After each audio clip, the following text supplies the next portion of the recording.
1 Coríntios, capítulo 1. Eu, Paulo, chamado para ser apóstolo de Cristo Jesus pela vontade de Deus, escrevo esta carta, com nosso irmão Sóstenes, à Igreja de Deus em Corinto, aqueles que ele santificou por meio de Cristo Jesus. Vocês foram chamados por Deus para ser seu povo santo junto com todos que, em toda parte, invocam o nome de nosso Senhor Jesus Cristo, Senhor deles e nosso. Que Deus, nosso Pai, e o Senhor Jesus Cristo lhes dêem graça e paz. Sempre agradeço a meu Deus por vocês e pela graça que Ele lhes tem dado em Cristo Jesus. Por meio dele Deus os enriqueceu em tudo, em toda capacidade de expressão e em todo entendimento. A mensagem a respeito de Cristo de fato se firmou em vocês. Uma vez que nenhum dom espiritual lhes falta enquanto esperam ansiosamente pela volta de nosso Senhor Jesus Cristo. Ele os manterá firmes até o fim, para que estejam livres de toda culpa no dia de nosso Senhor Jesus Cristo. Deus é fiel, e Ele os convidou a ter comunhão com seu Filho Jesus Cristo, nosso Senhor. Irmãos, suplico-lhes em nome de nosso Senhor Jesus Cristo que vivam em harmonia uns com os outros e ponham fim às divisões entre vocês. Antes, tenham o mesmo parecer, unidos em pensamento e propósito. Pois alguns membros da família de Cloe me informaram dos desentendimentos entre vocês, meus irmãos. Refiro-me ao fato de alguns dizerem, eu sigo Paulo, enquanto outros afirmam, eu sigo Apolo, ou eu sigo Pedro, ou ainda, eu sigo Cristo. Acaso Cristo foi dividido? Será que eu, Paulo, fui crucificado em favor de vocês? Alguém foi batizado em nome de Paulo? Graças a Deus, não batizei nenhum de vocês, exceto Crispo e Gaio. De modo que ninguém pode dizer que foi batizado em meu nome. Sim, também batizei a família de Estéfanas, mas não me lembro de ter batizado mais ninguém. Pois Cristo não me enviou para batizar, mas para anunciar as boas novas, e não com palavras de sabedoria humana, para que a cruz de Cristo não perca seu poder. A mensagem da cruz é loucura para os que se encaminham para a destruição, mas para nós que estamos sendo salvos ela é o poder de Deus. Como dizem as Escrituras: destruirei a sabedoria dos sábios, e rejeitarei a inteligência dos inteligentes. Diante disso, onde ficam os sábios, os eruditos e os argumentadores desta era? Deus fez a sabedoria deste mundo parecer loucura. Visto que Deus, em sua sabedoria, providenciou que o mundo não o conhecesse por meio de sabedoria humana, usou a loucura de nossa pregação para salvar os que creem. Pois os judeus pedem sinais, e os gentios buscam sabedoria. Assim, quando pregamos que o Cristo foi crucificado, os judeus se ofendem, e os gentios dizem que é tolice. Mas, para os que foram chamados para a salvação, tanto judeus como gentios, Cristo é o poder de Deus e a sabedoria de Deus. Pois a loucura de Deus é mais sábia que a sabedoria humana, e a fraqueza de Deus é mais forte que a força humana. Lembrem-se, irmãos, de que poucos de vocês eram sábios aos olhos do mundo ou poderosos ou ricos quando foram chamados. Pelo contrário, Deus escolheu as coisas que o mundo considera loucura para envergonhar os sábios, assim como escolheu as coisas fracas para envergonhar os poderosos. Deus escolheu coisas desprezadas pelo mundo, tidas como insignificantes, e as usou para reduzir a nada aquilo que o mundo considera importante. Portanto, ninguém jamais se orgulhe na presença de Deus. Foi por iniciativa de Deus que vocês estão em Cristo Jesus, que se tornou a sabedoria de Deus em nosso favor, nos declarou justos diante de Deus, nos santificou e nos libertou do pecado. Portanto, como dizem as Escrituras, quem quiser orgulhar-se, orgulhe-se somente no Senhor. Capítulo 2. Irmãos, na primeira vez que estive com vocês, não usei palavras eloquentes nem sabedoria humana para lhes apresentar o plano secreto de Deus. Pois decidi que, enquanto estivesse com vocês, me esqueceria de tudo exceto de Jesus Cristo, aquele que foi crucificado. Fui até vocês em fraqueza, atemorizado e trêmulo. Minha mensagem e minha pregação foram muito simples. Em vez de usar argumentos persuasivos e astutos, me firmei no poder do Espírito. Agi desse modo para que vocês não se apoiassem em sabedoria humana, mas no poder de Deus.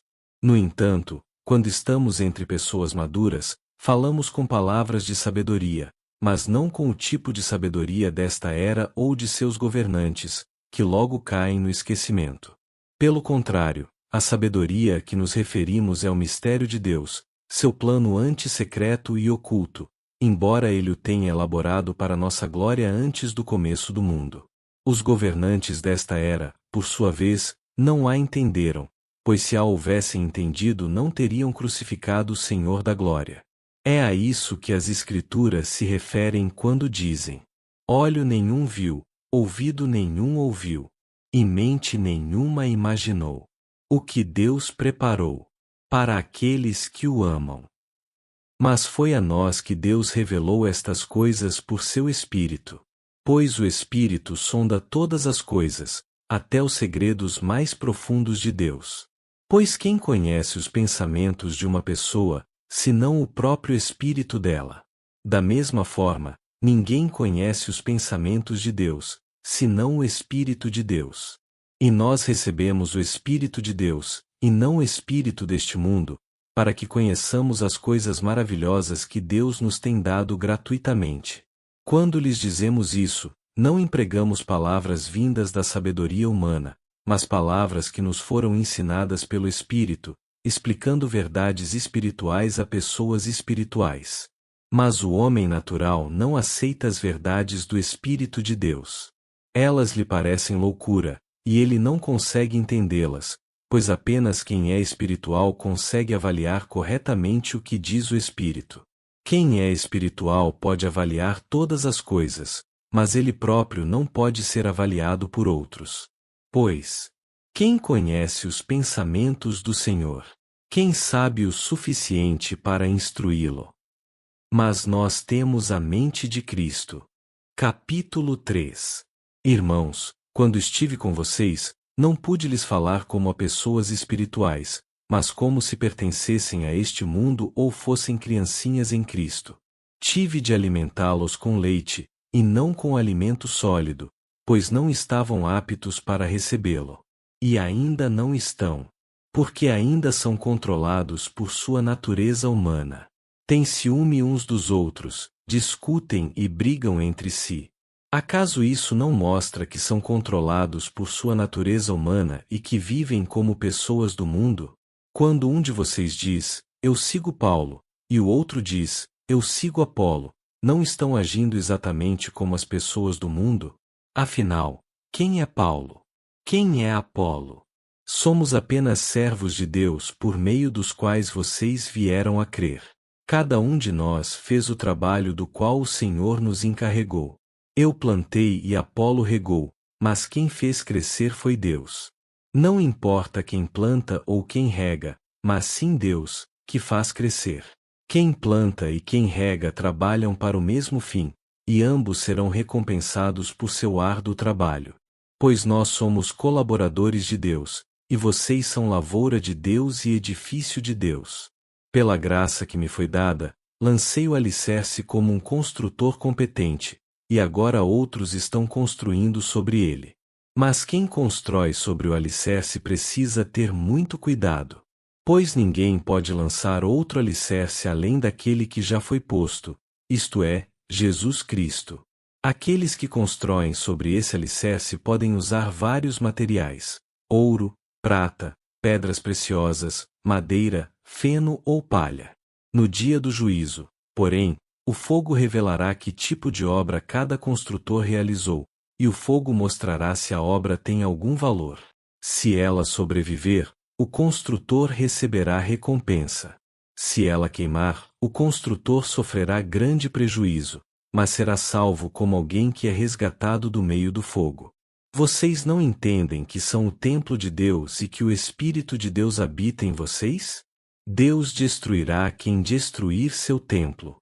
Pois o templo de Deus é santo, e vocês são esse templo. Que ninguém se engane. Se algum de vocês pensa que é sábio conforme os padrões desta era, deve tornar-se louco a fim de ser verdadeiramente sábio.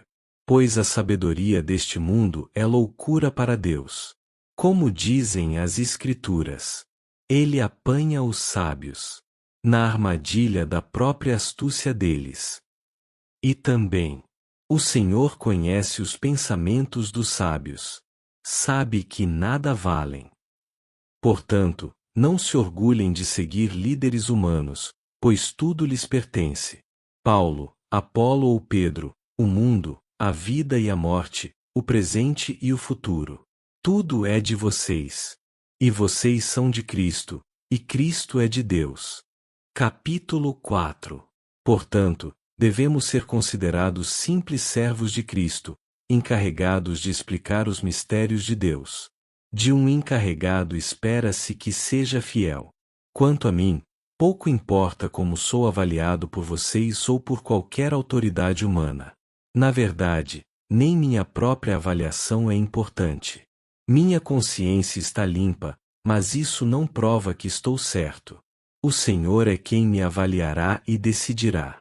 Portanto, não julguei ninguém antes do tempo, antes que o Senhor volte.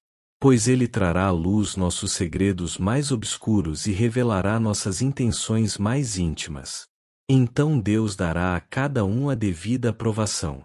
Irmãos, usei a mim mesmo e a Apolo para ilustrar o que lhes tenho dito. Se aprenderem a não ir além daquilo que está escrito, não se orgulharão de um à custa de outro.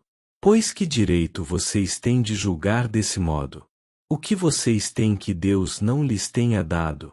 E, se tudo que temos vem de Deus, por que nos orgulharmos como se não fosse uma dádiva? Vocês consideram que já têm tudo de que precisam. Pensam que já são ricos e até já começaram a reinar sem nós. Gostaria que, de fato, já estivessem reinando, pois então eu reinaria com vocês. Por vezes me parece que Deus colocou a nós, os apóstolos, em último lugar, como condenados à morte, espetáculo para o mundo inteiro, tanto para as pessoas como para os anjos. Nossa dedicação a Cristo nos faz parecer loucos, mas vocês afirmam ser sábios em Cristo. Nós somos fracos, mas vocês são fortes. Vocês são respeitados, mas nós somos ridicularizados. Até agora passamos fome e sede, e não temos roupa necessária para nos manter aquecidos. Somos espancados e não temos casa. Trabalhamos arduamente com as próprias mãos para obter sustento. Abençoamos quem nos amaldiçoa. Somos pacientes com quem nos maltrata. Respondemos com bondade quando falam mal de nós. E, no entanto, até o momento, temos sido tratados como a escória do mundo, como o lixo de todos. Não escrevo estas coisas para envergonhá-los, mas para adverti-los como meus filhos amados. Pois, ainda que tivessem 10.000 mestres em Cristo, vocês não têm muitos pais, pois eu me tornei seu pai espiritual em Cristo Jesus por meio das boas novas que lhes anunciei. Portanto, suplico-lhes que sejam meus imitadores. Por isso enviei Timóteo, meu filho amado e fiel no Senhor.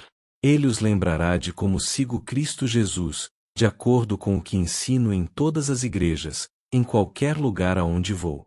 Alguns de vocês se tornaram arrogantes, pensando que não irei mais visitá-los.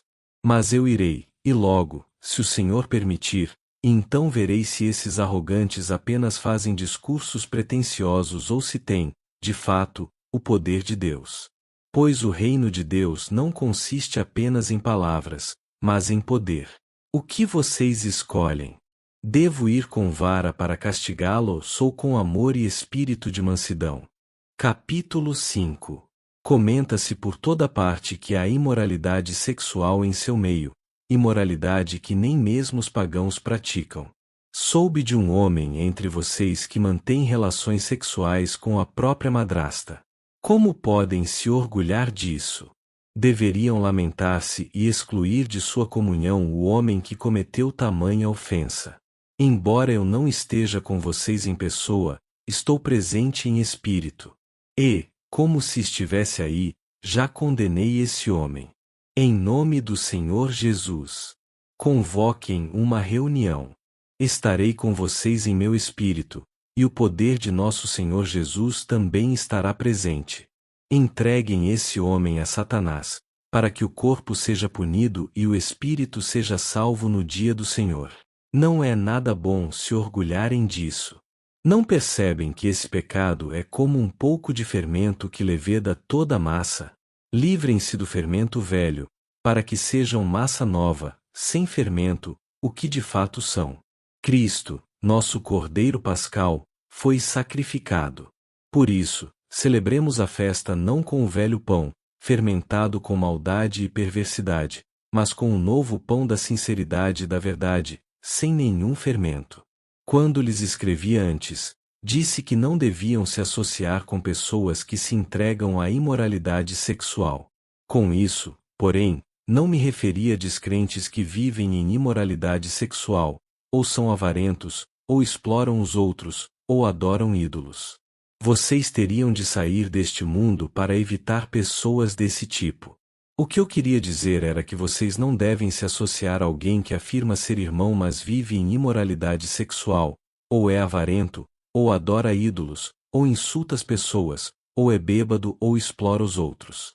Nem ao menos comam com gente assim. Não cabe a mim julgar os de fora, mas certamente cabe a vocês julgar os que estão dentro. Deus julgará os de fora. Portanto, eliminem o mal do meio de vocês. Capítulo 6. Quando algum de vocês tem um desentendimento com outro irmão, como se atreve a recorrer a um tribunal e pedir que injustos decidam a questão em vez de levá-la ao povo santo? Vocês não sabem que um dia nós, os santos, julgaremos o mundo? E, uma vez que vocês julgarão o mundo, acaso não são capazes de decidir entre vocês nem mesmo essas pequenas causas?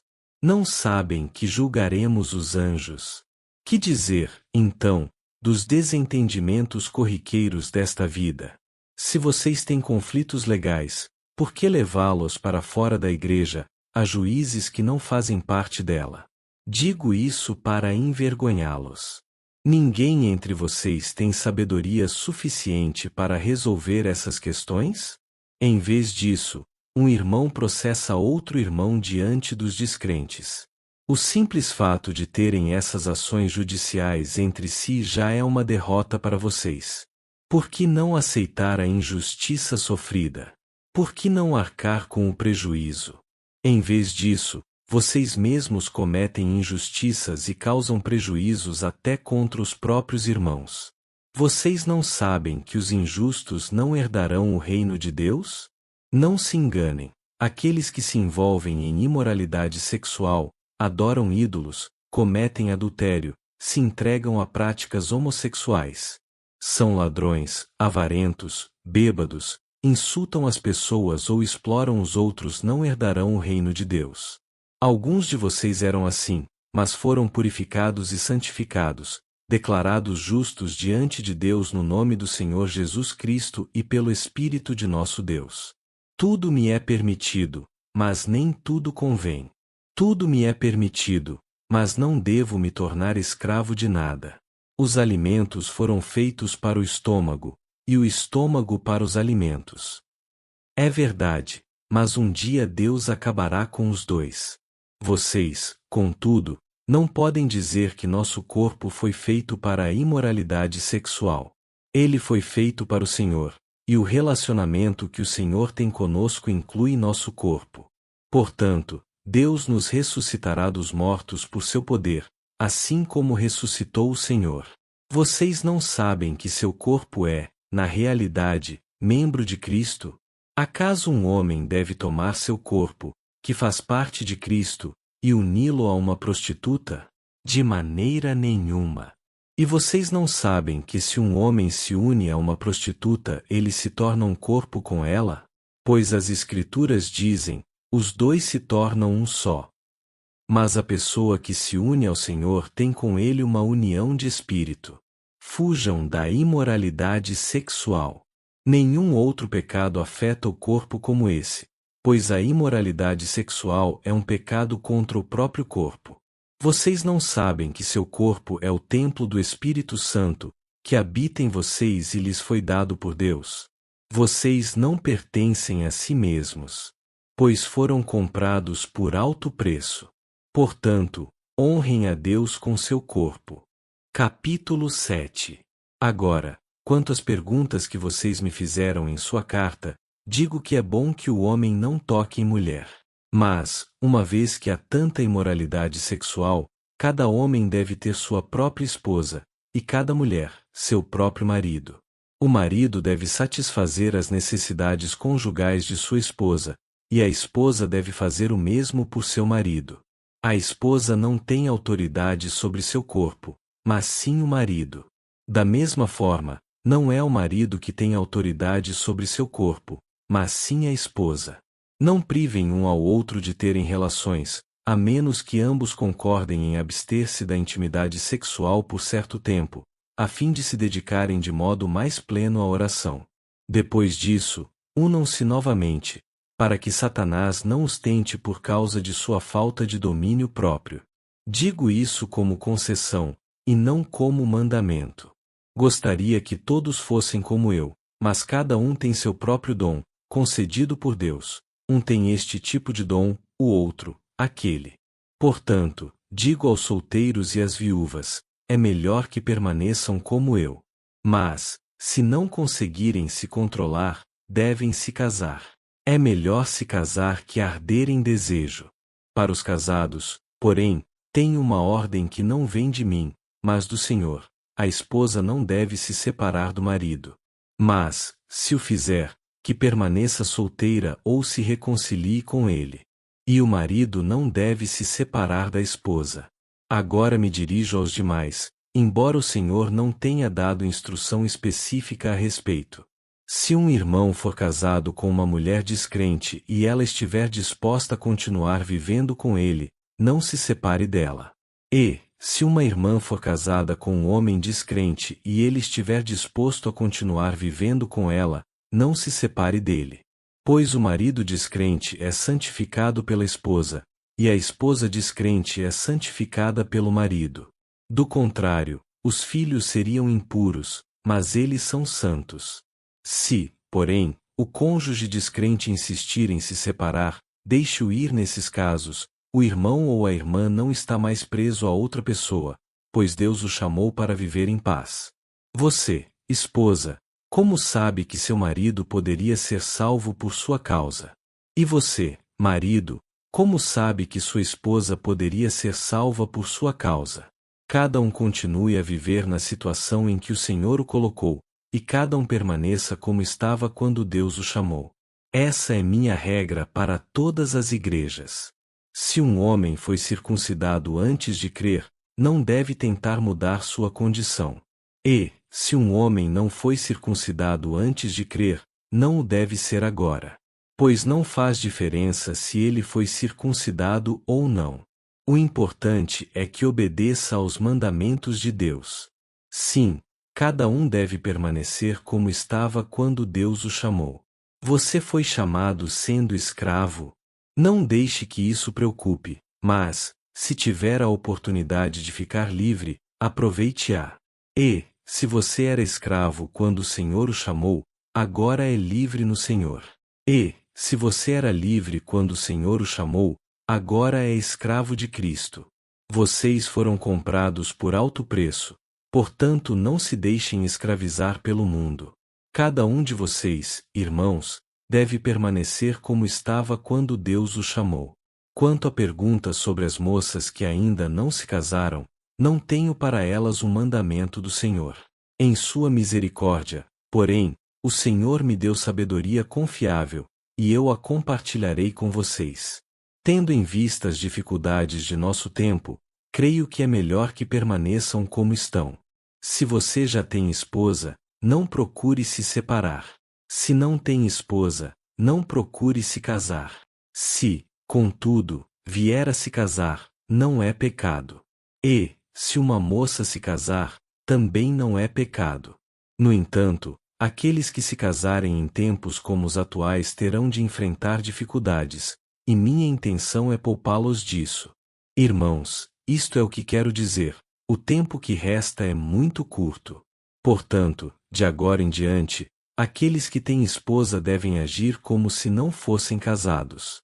Aqueles que choram, que se alegram ou que compram coisas não devem se entregar totalmente à tristeza, à alegria ou aos bens. Aqueles que usam as coisas deste mundo não devem se apegar a elas, pois este mundo, como conhecemos, logo passará. Quero que estejam livres das preocupações desta vida.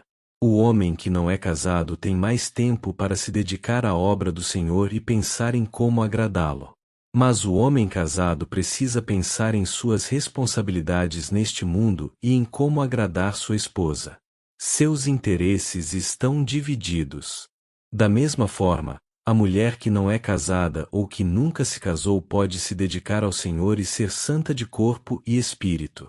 Mas a mulher casada precisa pensar em suas responsabilidades aqui na terra e em como agradar seu marido. Digo isso para seu bem, e não para lhes impor restrições. Quero que façam aquilo que os ajudará a servir melhor ao Senhor, com o mínimo possível de distrações. Se, contudo, um homem acredita que está tratando sua noiva de forma inapropriada e que seus impulsos vão além de suas forças, que se case com ela, como é desejo dele.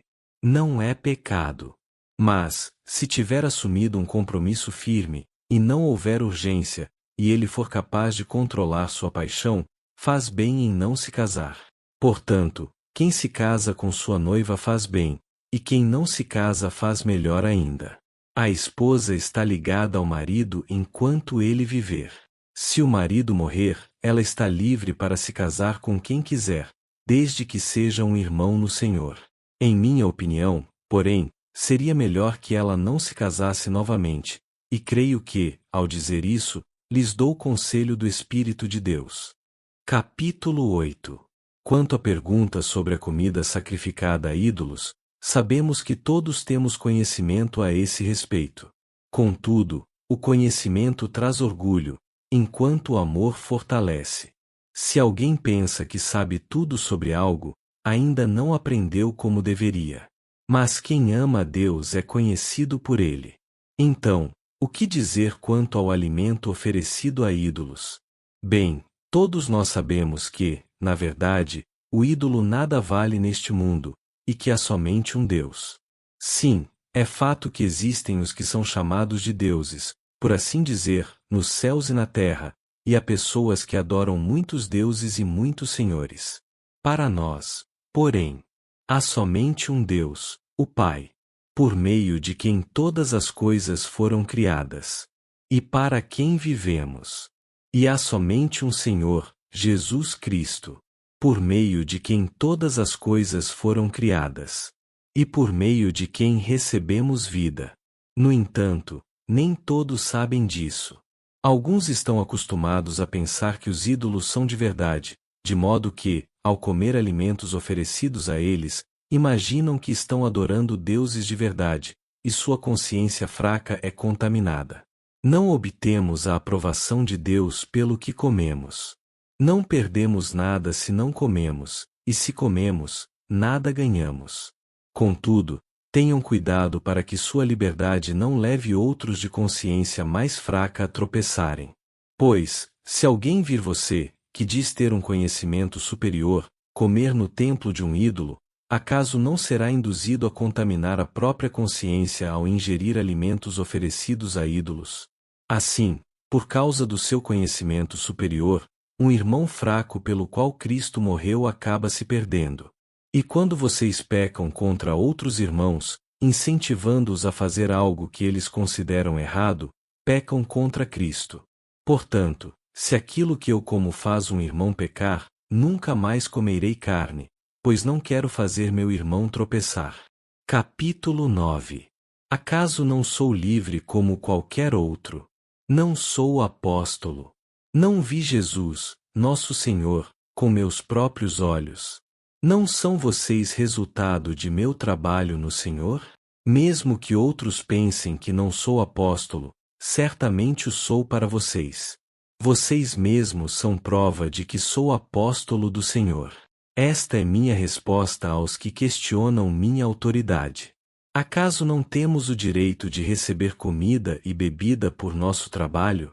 Não temos o direito de levar conosco uma esposa crente, como fazem os outros apóstolos, e como fazem os irmãos do Senhor e Pedro?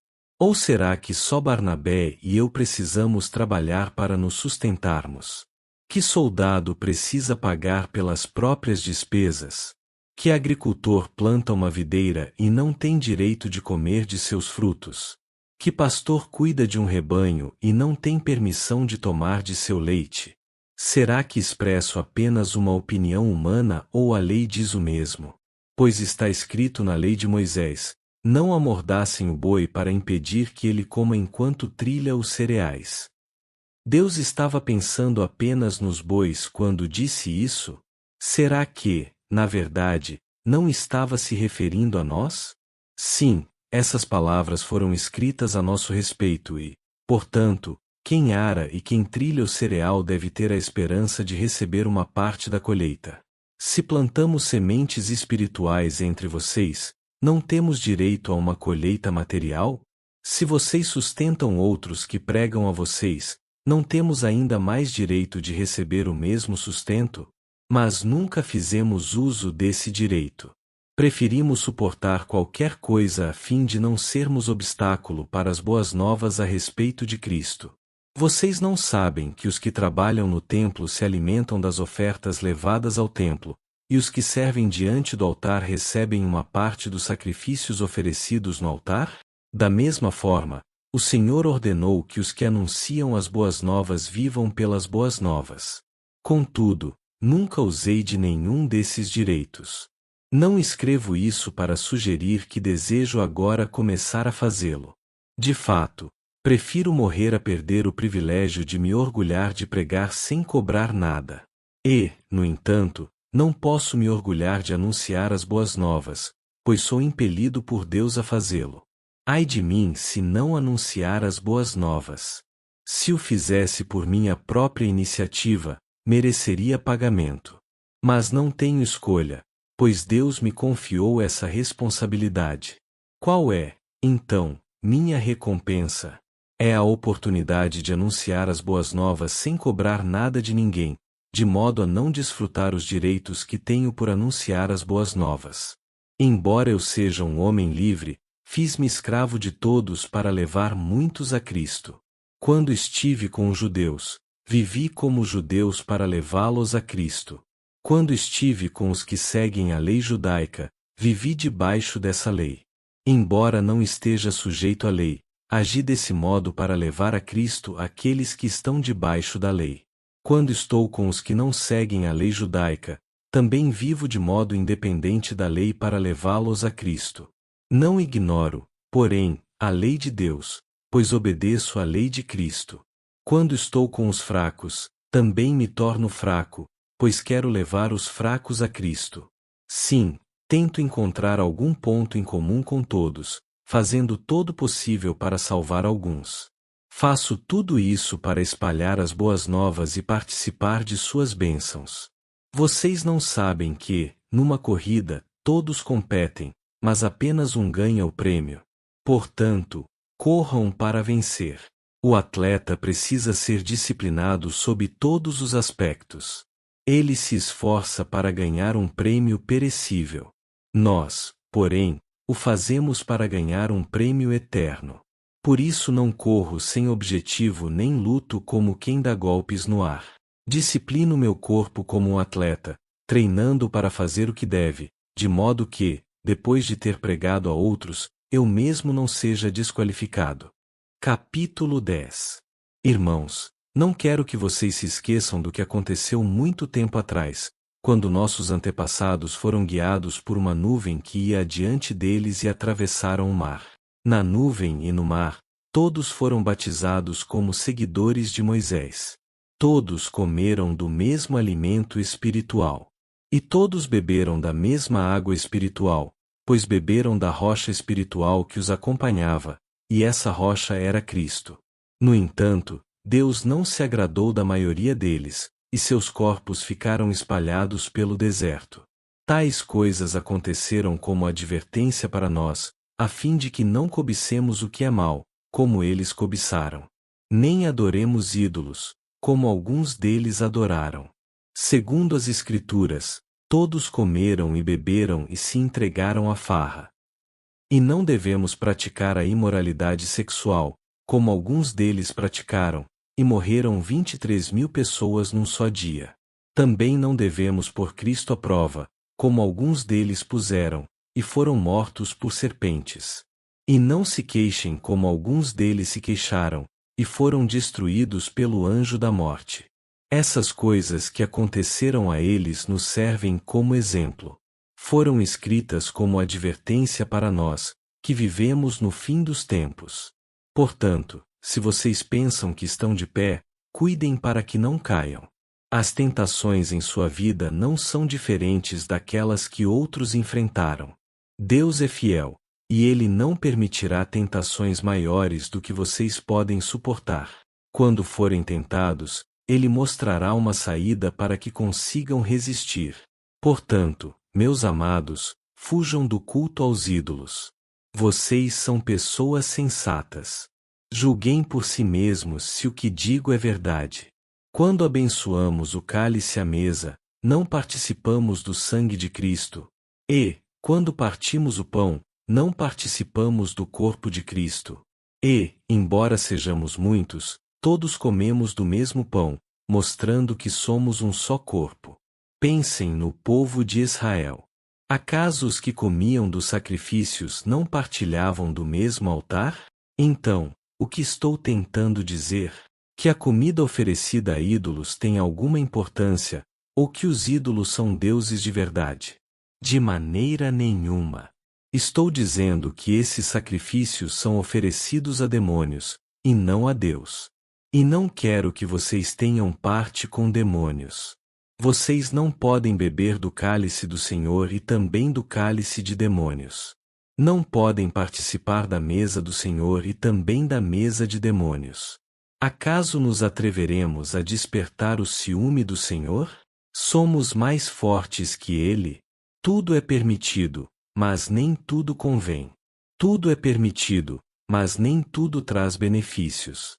Não se preocupem com seu próprio bem, mas com o bem dos outros. Portanto, vocês podem comer qualquer carne que é vendida no mercado sem questionar nada por motivo de consciência.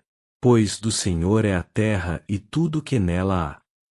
Se um descrente os convidar para uma refeição, aceitem o convite se desejarem.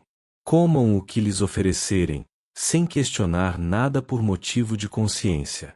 Mas, se alguém lhes disser, esta carne foi oferecida a um ídolo, não a comam por respeito à consciência da pessoa que os avisou. Talvez não seja uma questão de consciência para vocês, mas o é para outra pessoa. Afinal, por que minha liberdade deve ser limitada por aquilo que outros pensam? Por que serei eu condenado se comer algo pelo qual dei graças a Deus? Portanto, quer vocês comam, quer bebam, quer façam qualquer outra coisa, façam para a glória de Deus. Não ofendam nem os judeus, nem os gentios, nem a igreja de Deus. Assim como também eu procuro agradar a todos em tudo que faço. Não faço apenas o que é melhor para mim, faço o que é melhor para os outros, a fim de que muitos sejam salvos. Capítulo 11. Sejam meus imitadores, como eu sou imitador de Cristo. Eu os elogio porque vocês sempre têm se lembrado de mim e têm seguido os ensinamentos que lhes transmiti. Mas quero que saibam de uma coisa: o cabeça de todo homem é Cristo, o cabeça da mulher é o homem, e o cabeça de Cristo é Deus. O homem desonra sua cabeça se a cobre para orar ou profetizar. Mas a mulher desonra sua cabeça se ora ou profetiza sem cobri-la, pois é como se tivesse raspado a cabeça. Se ela se recusa a cobrir a cabeça, deve também cortar todo o cabelo. Mas, uma vez que é vergonhoso a mulher cortar o cabelo ou raspar a cabeça, deve cobri-la. O homem não deve cobrir a cabeça, pois ele foi criado à imagem de Deus e reflete a glória de Deus. A mulher, porém, reflete a glória do homem. Pois o homem não veio da mulher, mas a mulher veio do homem. E o homem não foi criado para a mulher, mas a mulher foi criada para o homem. Por esse motivo, e também por causa dos anjos, a mulher deve cobrir a cabeça, para mostrar que está debaixo de autoridade. Entre o povo do Senhor, porém, as mulheres não são independentes dos homens, e os homens não são independentes das mulheres. Pois, embora a mulher tenha vindo do homem, o homem nasce da mulher, e tudo vem de Deus. Julguem por si mesmos. É correto uma mulher orar a Deus em público sem cobrir a cabeça? A natureza não deixa claro que é vergonhoso o homem ter cabelo comprido? E as mulheres não se orgulham de seu cabelo comprido? Pois ele lhes foi dado como manto. Mas, se alguém quiser discutir a esse respeito, digo simplesmente que não temos outro costume. E as outras igrejas de Deus pensam da mesma forma. Nas instruções a seguir, porém, não posso elogiá-los, pois, quando vocês se reúnem, fazem mais mal que bem. Primeiro, ouço que há divisões quando vocês se reúnem como igreja e, até certo ponto, eu creio. Suponho que seja necessário haver divisões entre vocês para que se reconheçam os que são aprovados. Quando vocês se reúnem, não estão interessados de fato na ceia do Senhor. Alguns de vocês se apressam em comer a própria refeição. Como resultado, alguns passam fome, enquanto outros ficam embriagados. Será que vocês não têm casa onde comer e beber? Ou querem mesmo envergonhar a igreja de Deus e humilhar os pobres? Que devo dizer? Querem que eu os elogie? Certamente não os elogiarei por isso. Pois eu lhes transmiti aquilo que recebi do Senhor. Na noite em que o Senhor Jesus foi traído, ele tomou o pão, agradeceu a Deus, partiu-o e disse: Este é meu corpo, que é entregue por vocês. Façam isto em memória de mim. Da mesma forma, depois da ceia, tomou o cálice e disse: Este cálice é a nova aliança, confirmada com meu sangue. Façam isto em memória de mim, sempre que o beberem. Porque cada vez que vocês comem desse pão e bebem desse cálice, anunciam a morte do Senhor até que ele venha. Assim, quem come do pão ou bebe do cálice do Senhor indignamente é culpado de pecar contra o corpo e o sangue do Senhor. Portanto, examinem-se antes de comer do pão e beber do cálice. Pois, se comem do pão ou bebem do cálice sem honrar o corpo de Cristo, comem e bebem julgamento contra si mesmos. Por isso muitos de vocês estão fracos e doentes e alguns até adormeceram. Se examinássemos a nós mesmos, não seríamos julgados dessa maneira. Mas, quando somos julgados pelo Senhor, estamos sendo disciplinados para que não sejamos condenados com o mundo. Portanto, meus irmãos, quando se reunirem para comer, esperem uns pelos outros. Se estiverem com fome, comam em casa, a fim de não trazer julgamento sobre si mesmos ao se reunirem. Eu lhes darei instruções a respeito de outros assuntos depois que chegar aí. Capítulo 12. Agora, irmãos, quanto à sua pergunta sobre os dons espirituais, não quero que continuem confusos. Vocês sabem que, quando ainda eram pagãos, foram conduzidos pelo caminho errado e levados a adorar ídolos mudos. Por isso, quero que compreendam que ninguém que fala pelo Espírito de Deus amaldiçoa Jesus, e ninguém pode dizer que Jesus é Senhor a não ser pelo Espírito Santo. Existem tipos diferentes de dons espirituais, mas o mesmo Espírito é a fonte de todos eles. Existem tipos diferentes de serviço, mas o Senhor a quem servimos é o mesmo. Deus trabalha de maneiras diferentes, mas é o mesmo Deus que opera em todos nós. A cada um de nós é concedida a manifestação do Espírito para o benefício de todos. A um o Espírito dá a capacidade de oferecer conselhos sábios, a outro o mesmo Espírito dá uma mensagem de conhecimento especial. A um o mesmo Espírito dá grande fé, a outro o único Espírito concede o dom de cura. A um ele dá o poder de realizar milagres, a outro, a capacidade de profetizar. A outro ele dá a capacidade de discernir se uma mensagem é do Espírito de Deus ou de outro espírito. A outro, ainda, dá a capacidade de falar em diferentes línguas, enquanto a um outro dá a capacidade de interpretar o que está sendo dito. Tudo isso é distribuído pelo mesmo e único Espírito, que concede o que deseja a cada um. O corpo humano tem muitas partes, mas elas formam um só corpo. O mesmo acontece com relação a Cristo.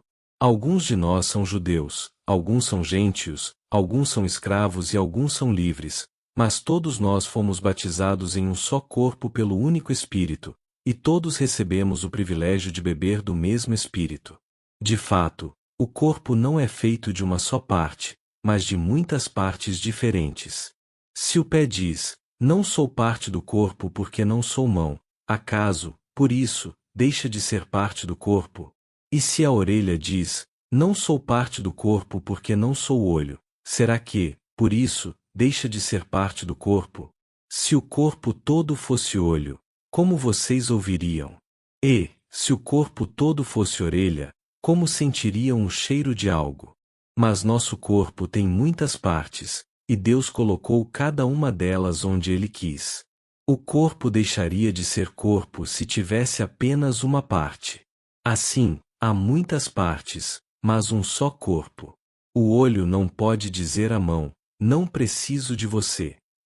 E a cabeça não pode dizer aos pés, não preciso de vocês. Ao contrário, algumas partes do corpo que parecem mais fracas são as mais necessárias. E as partes que consideramos menos honrosas são as que tratamos com mais atenção. Assim, protegemos cuidadosamente as partes que não devem ser vistas, enquanto as mais honrosas não precisam dessa atenção especial. Deus estruturou o corpo de maneira a conceder mais honra e cuidado às partes que recebem menos atenção. Isso faz que haja harmonia entre os membros, de modo que todos cuidem uns dos outros. Se uma parte sofre, todas as outras sofrem com ela, e se uma parte é honrada, todas as outras com ela se alegram. Juntos, todos vocês são o corpo de Cristo, e cada um é uma parte dele. Deus estabeleceu para a Igreja, em primeiro lugar, os apóstolos. Em segundo, os profetas. Em terceiro, os mestres. Depois, os que fazem milagres. Os que têm o dom de cura. Os que ajudam outros. Os que têm o dom de liderança. Os que falam em diferentes línguas. Somos todos apóstolos. Somos todos profetas. Somos todos mestres. Todos nós temos o poder de fazer milagres. Todos temos o dom de cura.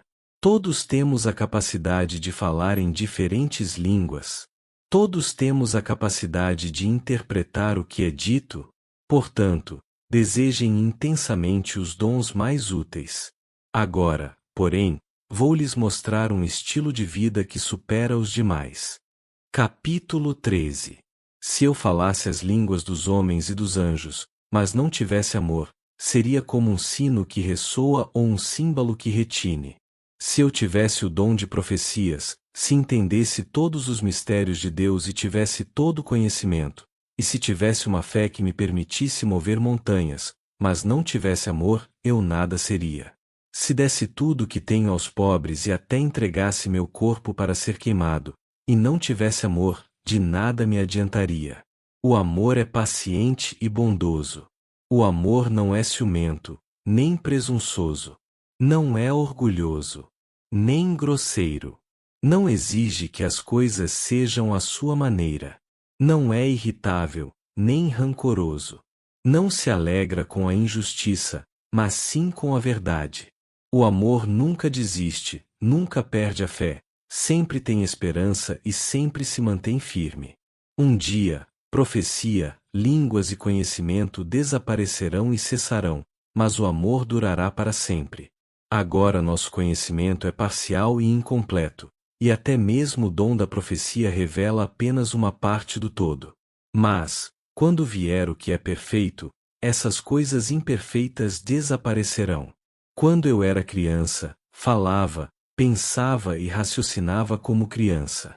Mas, quando me tornei homem, deixei para trás as coisas de criança. Agora vemos de modo imperfeito, como um reflexo no espelho, mas então veremos tudo face a face. Tudo que sei agora é parcial e incompleto, mas conhecerei tudo plenamente, assim como Deus já me conhece plenamente. 3 coisas, na verdade, permanecerão: a fé, a esperança e o amor, e a maior delas é o amor. Capítulo 14. Que o amor seja seu maior objetivo. Contudo, desejem também os dons espirituais, especialmente a capacidade de profetizar.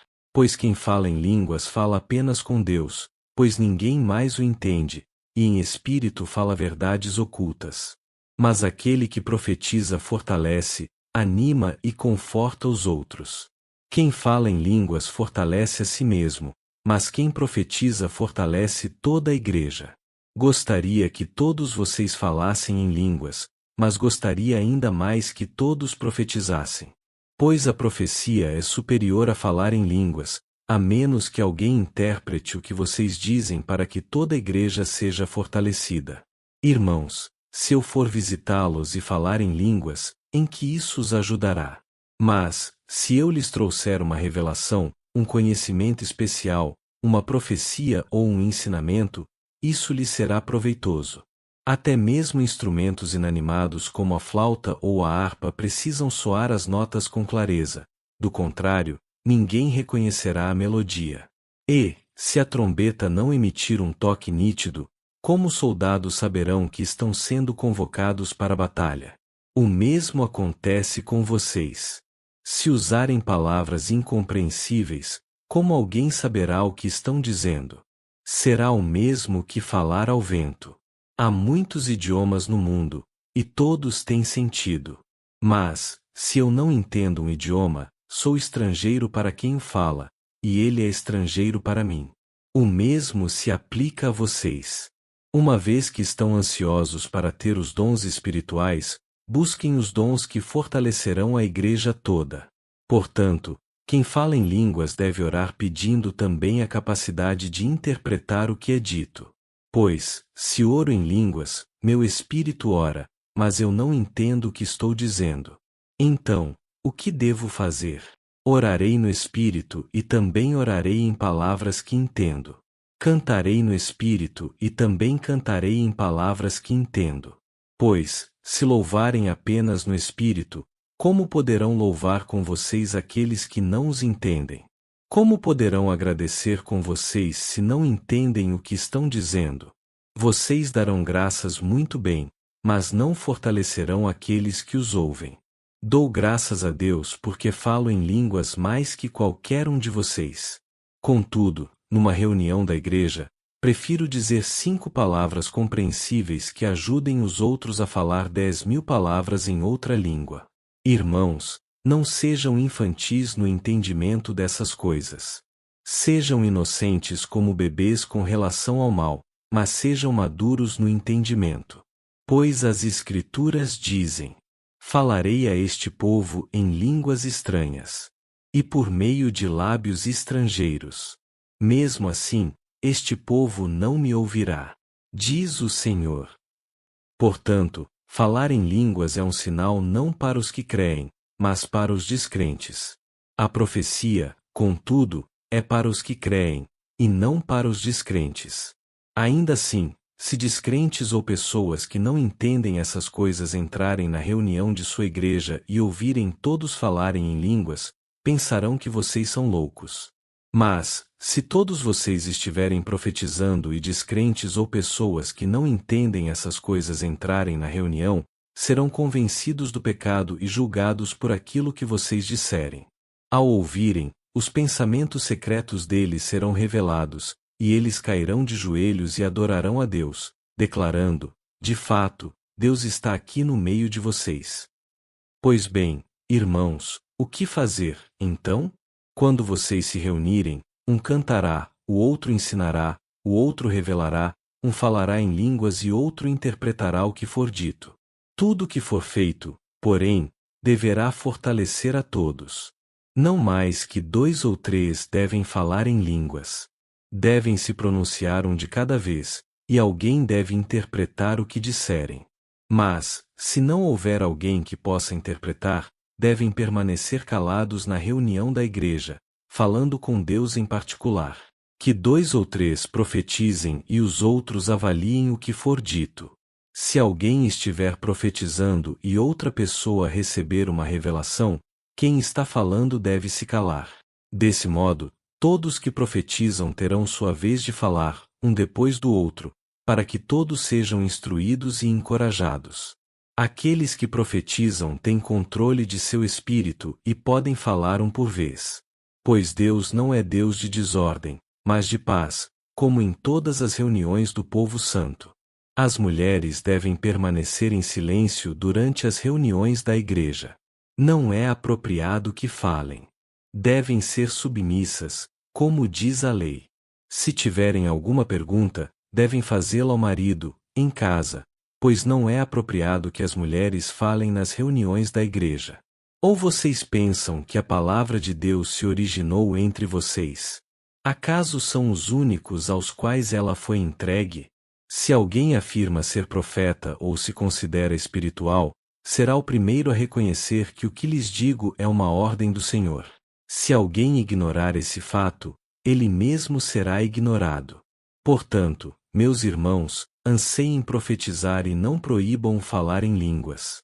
Mas cuidem para que tudo seja feito com decência e ordem. Capítulo 15. Agora, irmãos, quero lembrá-los das boas novas que lhes anunciei anteriormente.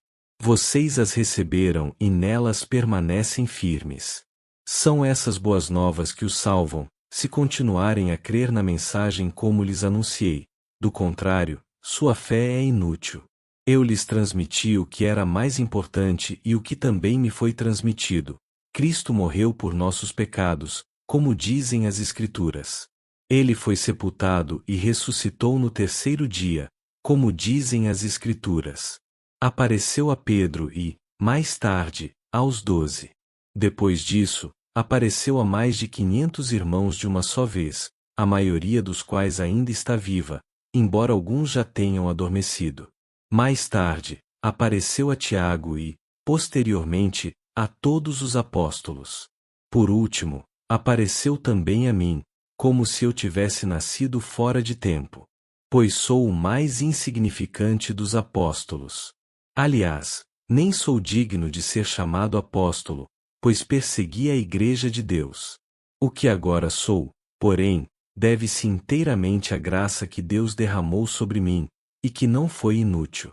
Trabalhei com mais dedicação que qualquer outro apóstolo e, no entanto, não fui eu, mas Deus que, em sua graça, operou por meu intermédio. Logo, não faz diferença se eu prego ou se eles pregam, pois todos nós anunciamos a mesma mensagem na qual vocês já creram. Pois bem, se proclamamos que Cristo ressuscitou dos mortos, por que alguns de vocês afirmam não haver ressurreição dos mortos? Pois, se não existe ressurreição dos mortos, Cristo não ressuscitou. E, se Cristo não ressuscitou, nossa pregação é inútil, e a fé que vocês têm também é inútil. Então estamos todos mentindo a respeito de Deus, pois afirmamos que Ele ressuscitou a Cristo.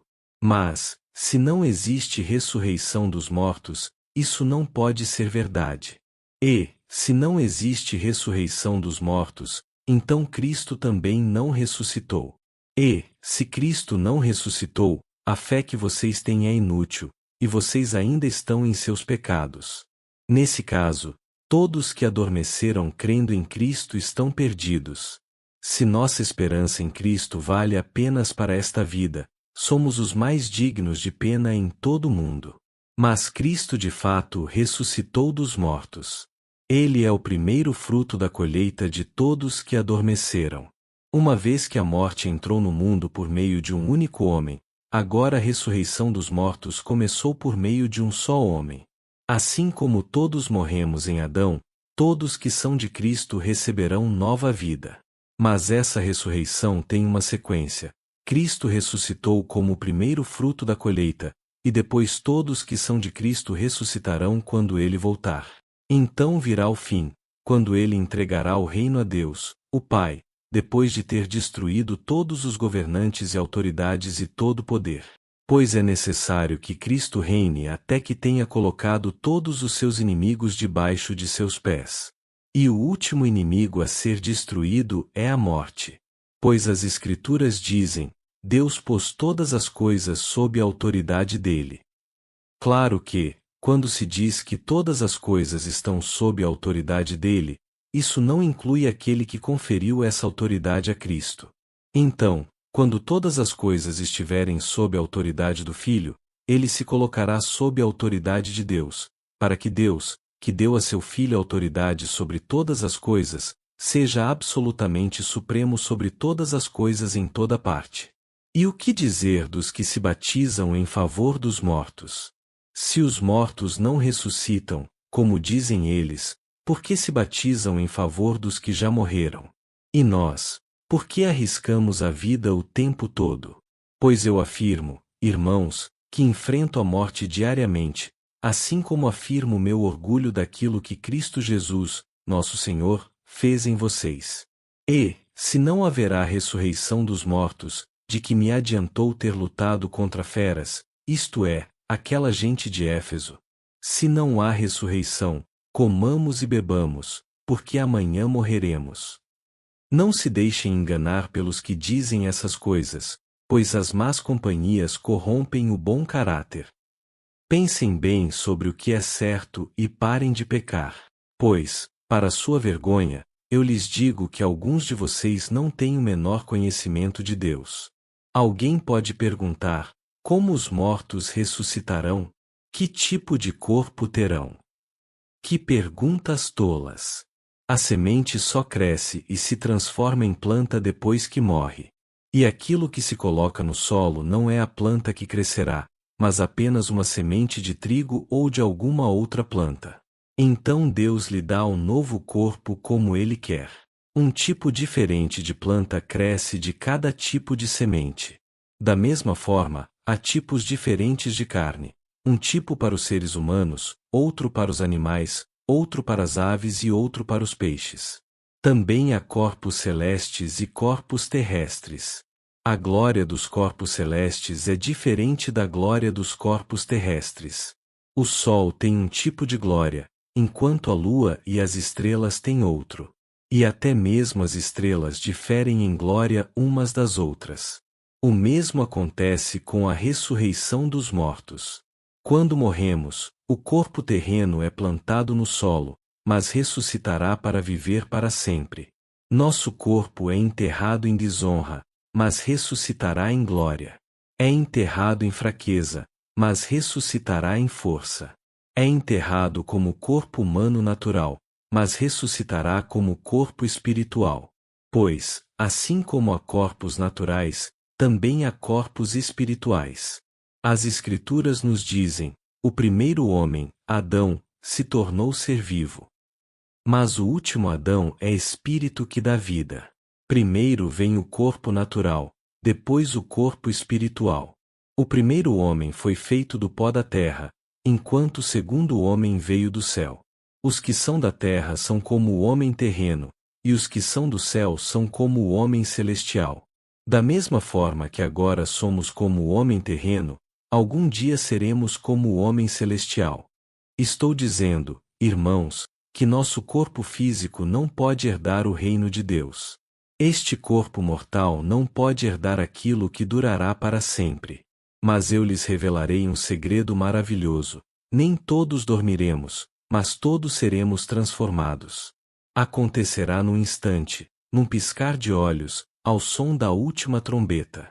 Pois, quando a última trombeta soar, aqueles que morreram ressuscitarão a fim de viver para sempre. E nós que estivermos vivos também seremos transformados. Pois nosso corpo mortal precisa ser transformado em corpo imortal. Então, quando nosso corpo mortal tiver sido transformado em corpo imortal, se cumprirá a passagem das Escrituras que diz: a morte foi engolida na vitória.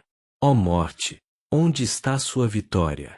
Ó morte, onde está seu aguilhão? O pecado é o aguilhão da morte que nos fere, e a lei é o que torna o pecado mais forte. Mas graças a Deus, que nos dá vitória sobre o pecado e sobre a morte por meio de nosso Senhor Jesus Cristo. Portanto, meus amados irmãos, sejam fortes e firmes.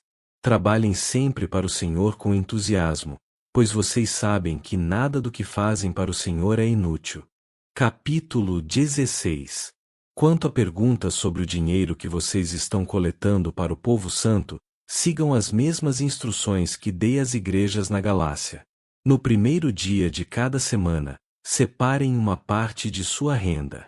Não esperem até que eu chegue para então coletar tudo de uma vez. Quando eu chegar, entregarei cartas de recomendação aos mensageiros que vocês escolherem para levar sua oferta a Jerusalém. E, se for conveniente que eu também vá, eles viajarão comigo. Eu os visitarei depois de ir à Macedônia, pois devo passar por lá. Talvez permaneça um tempo com vocês, quem sabe todo o inverno. Depois vocês poderão me encaminhar para meu próximo destino. Desta vez, não quero visitá-los apenas de passagem, quero ficar algum tempo, se o Senhor o permitir. Por enquanto, permanecerei em Éfeso até a festa de Pentecostes. Há uma porta inteiramente aberta para realizar um grande trabalho aqui, ainda que muitos se oponham a mim. Quando Timóteo chegar, não deve se sentir intimidado por vocês. Ele está realizando a obra do Senhor, assim como eu. Não deixem que ninguém o trate com desprezo. Enviem-no de volta para mim com sua bênção. Espero que ele venha junto com os demais irmãos. Quanto a nosso irmão Apolo, insisti que ele os visitasse com os outros irmãos, mas ele não estava disposto a ir agora. Ele o fará mais tarde, quando tiver oportunidade. Estejam vigilantes. Permaneçam firmes na fé. Sejam corajosos. Sejam fortes. Façam tudo com amor. Vocês sabem que Estéfanas e sua família foram os primeiros convertidos na Acaia e têm dedicado a vida ao serviço do povo de Deus. Peço, irmãos, que se sujeitem a eles e a outros que, como eles, servem com tanta devoção. Estou muito contente com a vinda de Estéfanas, Fortunato e Acaico. Eles proveram a ajuda que vocês, por não estarem aqui, não puderam me dar. Eles têm sido um grande estímulo para mim, como foram para vocês. Valorizem todos que servem tão bem. As igrejas aqui na província da Ásia enviam saudações no Senhor. Também os saúdam Áquila e Priscila e todos da igreja que se reúne na casa deles. Todos os irmãos daqui lhes enviam saudações. Saúdem uns aos outros com um beijo santo. Esta é minha saudação de próprio punho. Paulo. Se alguém não ama o Senhor, essa pessoa é maldita. Vem, nosso Senhor. Que a graça do Senhor Jesus esteja com vocês. Envio meu amor a todos vocês em Cristo Jesus.